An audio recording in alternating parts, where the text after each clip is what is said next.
Hello everybody, it's Marty McConnell, the off-grid gecko, and I'm out here in the woods again today. And today we're going to do a little bit of fatwood processing.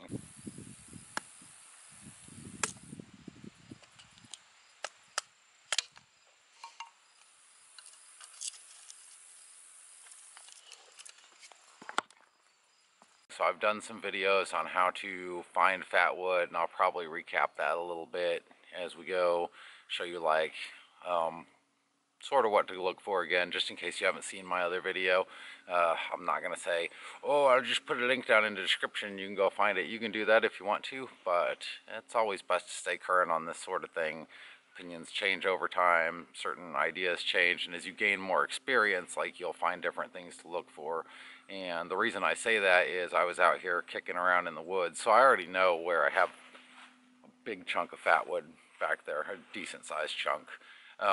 My brother and I were looking for deer antlers, and so we're kicking around and just come across a couple stumps in the ground, and my brother's like, that looks like one of those little stumps right there. So I went up and kicked it, and it's hard, yeah, and shave it a little bit, smell it, like, so there are some things to look for that are like an indicator, and other things that are kind of like a definitive thing, like once you get close to it, examine it, as opposed to just walking around and being like, oh, that must be the stuff because it matches this description that Marty said it looks like.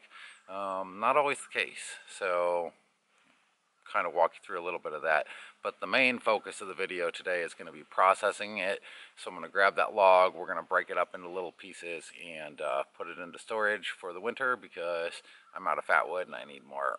One of the most indicative places to look for this is a place where there's pine trees, because fatwood, while it's not really the same thing as pine lumber, is produced by softwoods like pine. You might find it on some fir species, but pine species are your best bet. So you're going to be looking in an area, if you're looking for it, where pine trees are growing, where they've been damaged by wind, or where they've been logged in the past. Like if pine trees have been cut down, there will be stumps. But even living pine trees, like this one behind me, will actually contain fatwood in certain places. So as a tree grows in the forest, it forms a canopy at the top, so all these lower branches can't get light because all the other deciduous trees and stuff in the area is blocking it out. So trees tend to go straighter, and so the lower limbs tend to get knocked off, they die. And when any part of a pine tree dies or is scarred, it fills up with resin. I actually have some examples over there that I'm using to make pitch, where I've stripped off a section of bark, and that entire section will be coated in like this donut glaze looking stuff, which is pine resin, and you can scrape it off and use it to make pitch. When there's nowhere for it to go, so those pores get blocked, the wood underneath actually starts to soak with that resin. So if you find branches sticking out sometimes, like, I don't know if the camera will pick them up, we're gonna try, but you see those branches up there, how they're all pointy? See if I can zoom in a bit. Big pointy branches sticking out of the tree. Those are branches that have broken off and died. And so when that happens, the branches will contain a lot of this resin. It'll just ooze up into the branch. And so the part of the branch that's still attached to the tree will actually soak up with that resin. So you get this mixture, this composite mixture of resin and pine wood, and it sort of cures and preserves the wood, kind of like preserving a Christmas ham. A pine stump here. Now, this may look like any ordinary stump sticking out of the ground, okay? There's nothing particularly remarkable about how these things look, but the inside of it is where the magic happens. All right, so how do I know this is a pine stump, or that it even has pine pitch in it? Well, this one's worn away pretty severely, and this is actually really, really thin on this side. It's maybe a quarter of an inch right here. So these wings are one indication. Like, the center of the tree will usually still be there, because that resin's going to fill up the center. You know, it's going to actually coat the entire top of the stump first, and then it will tend to start filling up at the center, and then the pitch will start working its way into along, I guess, what would be considered comparable to like a medullary ray, it'll start working its way out on these veins, and so you'll get these long wings sticking out from the stump. But the main thing is the center will usually be intact. The other thing is, I walk up and kick this thing, and even though I can move the root ball around, like, this is solid. It's not weak, it's not crumbly, it's not falling apart. That's another good indication. So that's just at a glance, like sort of what you're looking for. But the only way you can know for sure is by the smell. Okay, so what I've done is I've gone along this wing with my little off-grid gecko knife, and I just cut me off a little piece of this. And it is, if I can get the camera to focus on it, hold on.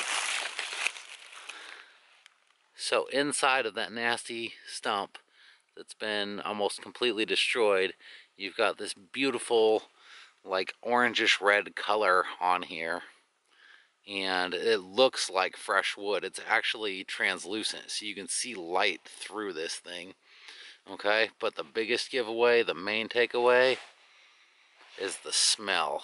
It doesn't smell rotten or bad or anything. There might be a little bit of a rotty smell from some of the lichens that are trying to grow on this stump, but you will definitely smell that pine resin, and it smells different from any other rotting tree. So if you know what pine smells like, if you don't, just cut open a pine tree and smell some of the bark.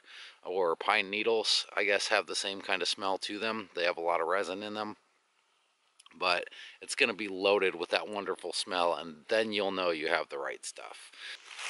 So I can literally just take my lighter in one flick here, and boom, we got a fire.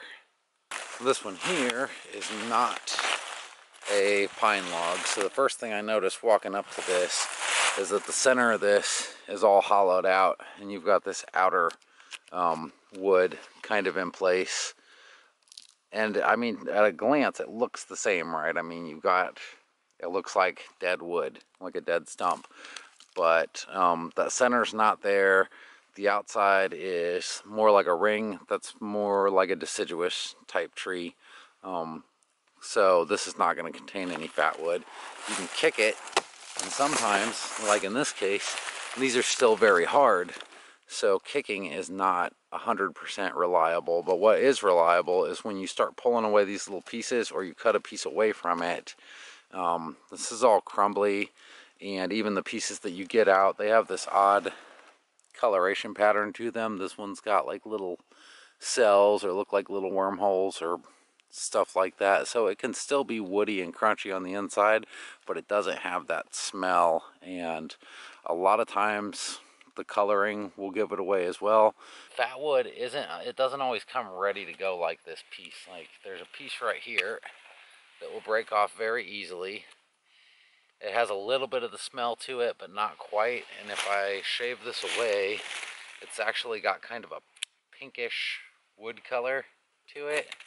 So, and you see this is all peely also, but it doesn't have those sharp bands of color. It doesn't have the brightness. It's kind of peely and falls apart and crunchy. That's because this is a piece of the pine that's actually in the process of rotting. So even though it's on the stump that's pretty much ready to be harvested, you'll still get these pieces that are not quite ready. Or you'll have there's a little vein of pitch in here, but it's not very much at all. And these actually work pretty good for fire starters, but they don't have the same potency that true solid wood like we pulled off of this side has. Oh yeah, guys, ready? Alrighty. So here are some tools of the trade. If you want to process fat wood, you need to have a saw of some sort. Electric ones may work better, but my guy works just fine. I've got me a mallet and a hatchet. You can also use an axe, but hatchets are just kind of easier to work around. And of course, you got to have your energy right. I wanted to show you guys this because, okay, so what I was saying about the branches, these have been saw cut off at some time in the past. I could tell because it's just a perfectly level straight cut on the end of each of these. So obviously somebody was limbing a pine tree that had already been dead, or at least these limbs have been dead for a long time. So I found these laying on the ground, and I went ahead and started cutting into one of them, and you see shiny red stuff all up in there. So this is all a chunk of fatwood. And then you see these laying on the ground, you pick them up. They're kind of heavy. The smell is a little harder to get out of these just because there's so much exposed rotting surface area. Like these could probably go to lay on the ground for another couple of years and be just fine, but I wanted to show you guys these. So this would be an example of a pine knot or something you could pull out of the side of a tree. This would be a dead limb, and you could break it off or pull it out. Are they eating your squirrel? Did you catch the squirrel and they stole it? Yeah, I know. They're a bunch of assholes. It's alright though. I'm sure they'll save you a piece. And now I can smell the fatwood. And last year while I was working with this stuff, I would actually try to save like every ounce of this that I could get. This is pure gold for fire starters. So if you've got a tinder kit or a kindling kit that needs a little refreshing, so wonderful. And this stuff will catch off of a spark. It's really, really like ooey gooey. It's primo. So we're just going to go ahead and chop that piece. Now on the inside, maybe you can see it, all that red in there. Like it even looks a little bit juicy. And this piece still has a lot in it too. So basically snip it away from the outer edges with the hatchet here. And it's going to be a little tricky because it's all crooked, but should work fine. And whenever you're cutting, whenever you're splitting anything, always go for the center. And when I say the center, I mean the center of mass. That's going to break everything open just super easy. Look at this. Have you ever even seen fatwood? Ooh. Now it smells delicious.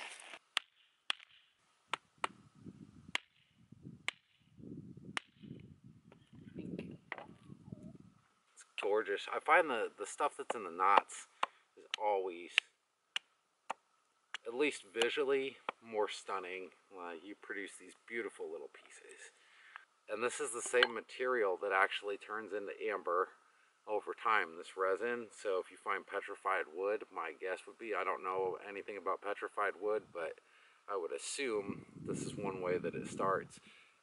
If you hold these up to the sun, I can actually see shadows pretty much through this entire chunk, up to 1/4 of an inch thick. I mean, it's translucent. This isn't wood anymore. But we'll put that in the chunk pile. Then I'll bash some more of this stuff up.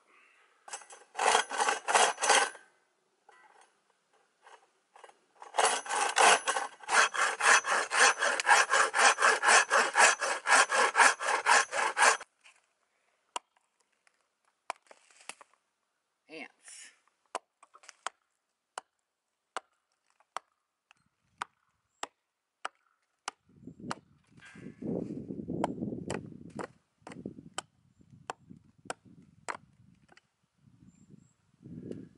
Gorgeous.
Guess that mallet's about had it.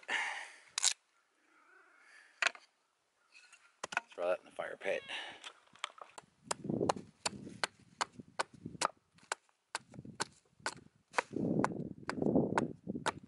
This one's juicy.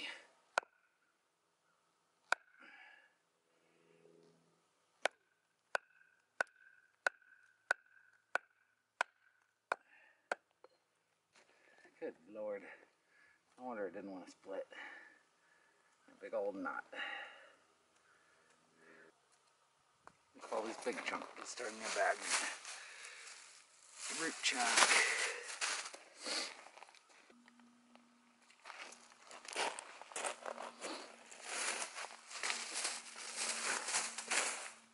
And so on and so forth.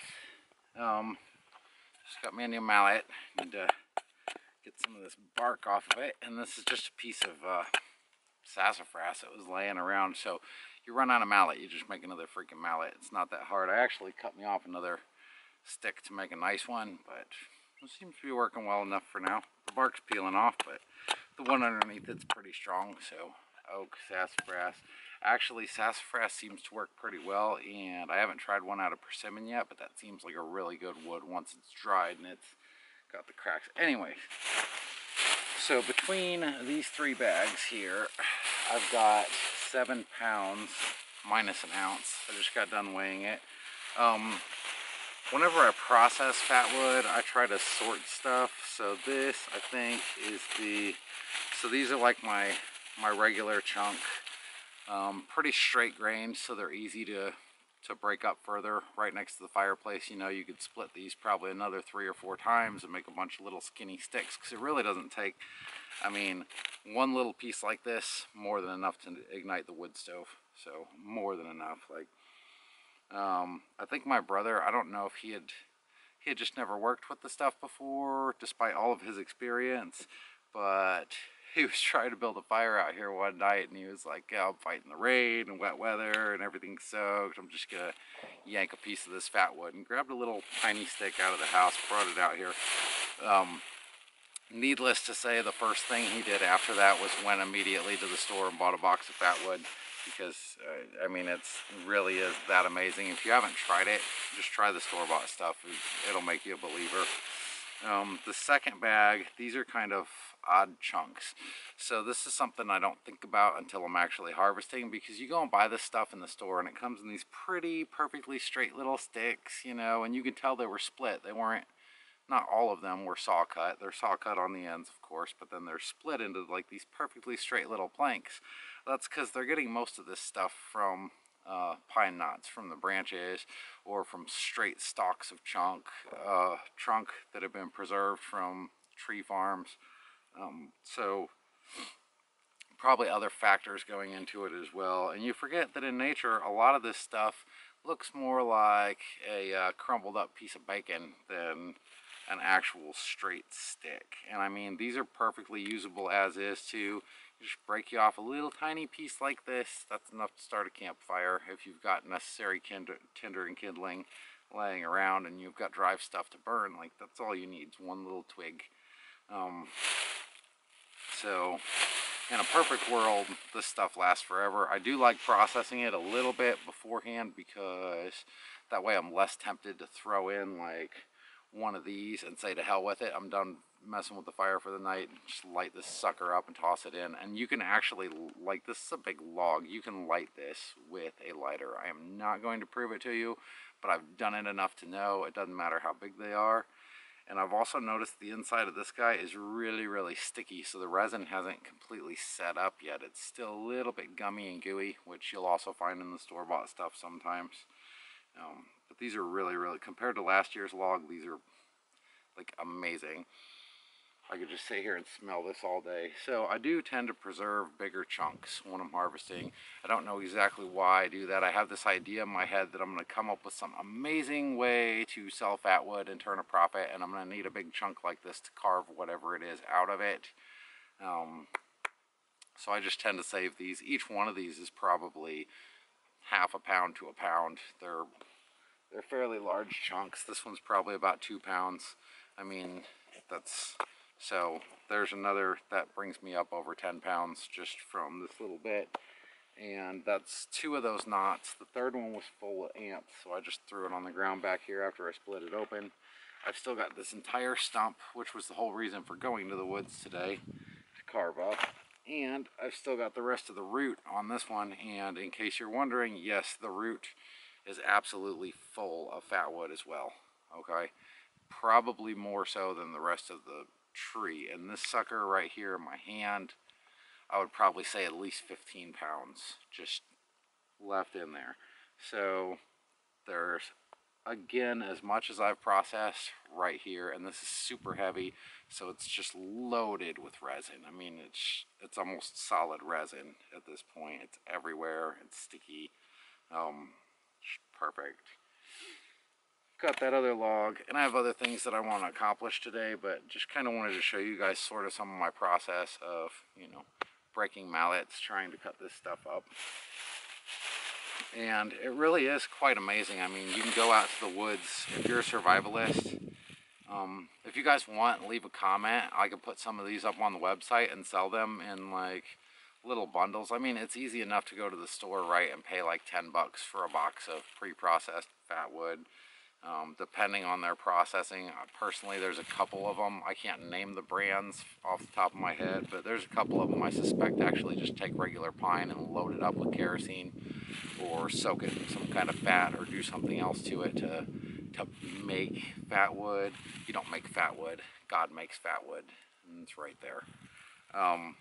But if you guys are interested in some of these oddball looking little chunks, like if you've got craft ideas for these, let me know and I will list these. They're about 2 inches long. I'll put them up on the web page, but in the meantime, if nobody's asking for this stuff, I'm just going to use this for fire starters. And I find that as the winter presses on, it's just starting to get cold this week. It's going to be freezing all week. Like, I'll try and burn up all this little chunky stuff that I don't see as immediately usable first. There are a couple pieces that are very, very artistic in nature, like when I find one of the, I call them demon wings. So basically, it would be a piece like this, but instead of being all tapered at the top, you get one that just flares out this way for whatever reason, and you get this really long wing-shaped piece. So when you split it, that piece just breaks off and it looks like a big feather, or demon feathers rather. I keep those just because I think they look neat. I don't really burn them up, though I occasionally may break a little piece off of one. So some of them I keep for the artistic appeal, like that right there would be a little demon feather. You see how it narrows down right there? That'd be a small one. I've got some great big ones in the house. And it's not like you have to worry about it rotting, because this has probably been sitting in the woods for 20 years or 30 years and it ain't gone yet. So just kind of cool stuff. So aside from fire starting, I also do keep some pieces just because they have a certain aesthetic value. My bag is loaded up with this stuff. I've got little chunks of it everywhere. I've got a whole bucket inside of like the half good stuff that's kind of fatty wood, but it's more punky than it is fat wood. But it's still managed to survive on that trunk for long enough that if I need kindling, that stuff catches right away and burns great.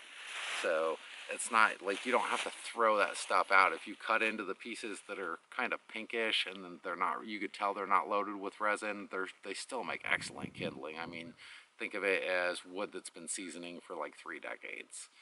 That's basically what you have there.